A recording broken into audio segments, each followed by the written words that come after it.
Why would ancient Israelite writers claim their ancestors were closely related to their worst enemies? During the monarchy period, Israel and Aram, Syria, were locked in brutal warfare. Yet Genesis insists Abraham's family came from Aram. The patriarchs repeatedly married Aramean women. Deuteronomy commands Israelites to confess, "A wandering Aramean was my father." This is like Americans in 1945 writing origin stories claiming close German kinship. It makes no sense. Unless the tradition was already so established, it couldn't be changed. This puzzle sits at the heart of one of biblical scholarship's most contentious debates. Genesis 12 through 50 tells of Abraham, Isaac, Jacob, and Joseph. These aren't just religious stories. They make historical claims about real people, places, and events. The question, genuine ancient traditions or later inventions, scholars divide into two broad camps. The authenticity camp points to what we might call inconvenient traditions. Details a later author would likely have changed. The patriarchs are portrayed as foreigners and strangers in Canaan. Awkward for people claiming the land as their inheritance. Jacob marries two sisters simultaneously, Rachel and Leah. Deuteronomy explicitly forbids this. Why preserve such an embarrassing detail unless it was already fixed in tradition? And the Aramean kinship problem. Claiming your enemies as relatives makes no sense unless you inherited a tradition you couldn't alter. The fabrication camp, scholars like Thomas Thompson and John Van Saters, argues these are retrojections. Retrojection means projecting later realities backward into earlier periods. Later authors, they claim, invented these stories and projected their own world onto the distant past. They point to anachronisms, details that don't fit the supposed time period. Chronologies are confused and contradictory. Dating proposals range wildly, from the monarchy period to as late as the 4th century BCE. Both camps use the same text but apply different interpretive frameworks. So how do we decide between these positions? This is where archaeology enters the picture. In the early 20th century, archaeologists explicitly sought to verify biblical accounts. William F. Albright championed finding external evidence for patriarchal historicity. Two major discoveries seem to support authenticity. The Nuzi texts from the mid-2nd millennium BCE document customs matching Genesis narratives, slave adoption when lacking offspring, paralleling Abraham and Eliezer, barren wives providing maidservants as surrogates, matching Sarah and Hagar, Rachel and Bilhah, Leah and Zilpah. These seem to place patriarchal customs firmly in the 2nd millennium. The Mari texts from the 18th century BCE contain names matching biblical figures: Benjamin, Laban, Ishmael.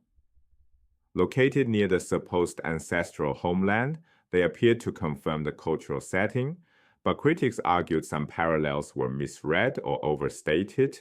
The crucial problem, many of these customs persisted into the 1st millennium. Finding a parallel doesn't prove dating, it only proves the custom existed somewhere in the ancient Near East at some point. A custom from 1500 BCE that continued until 500 BCE tells us nothing about when a story was written. This led to a fundamental methodological shift. Biblical archaeology gave way to Palestinian archaeology or ancient Near Eastern archaeology. The new approach reconstructs regional history from evidence, regardless of whether it confirms scripture. The old method started with the Bible, then looked for verification. The new method starts with evidence, then builds historical reconstruction. The Bible becomes one source among many, not the starting point.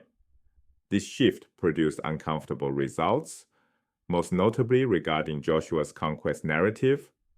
Understanding this problem illuminates why scholars became more cautious about accepting biblical accounts at face value. The book of Joshua describes dramatic military conquest of Canaan, walls falling, cities burned, populations destroyed. The archaeological record doesn't support this account. Cities supposedly destroyed show no destruction layers at the right time. Jericho, the famous walls, wasn't even occupied during the proposed conquest period. Ai, which Joshua supposedly burned, had been abandoned for 1,000 years. Hazer shows destruction, but the dating is disputed. This doesn't directly disprove the patriarchal narratives. Abraham, Isaac, and Jacob aren't conquest stories, but it demonstrates that biblical accounts can diverge significantly from archaeological evidence. If Joshua's conquest didn't happen as described, how confident can we be about earlier traditions? After a century of debate, where does this leave us? More importantly, what can we learn from how scholars approach these questions? 3 questions help evaluate any ancient text's reliability. First, internal plausibility. Does the text contain details the author would likely have avoided if fabricating, the inconvenient tradition test? Second, external corroboration. Does archaeological or textual evidence from other cultures support the claims? Third, methodological awareness.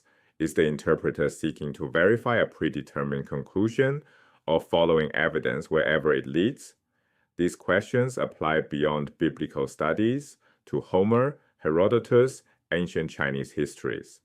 Applying this framework to the patriarchal narratives yields a nuanced conclusion.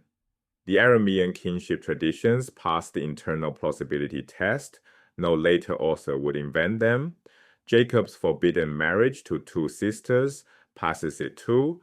These details suggest genuine ancient memory, but the external corroboration remains ambiguous.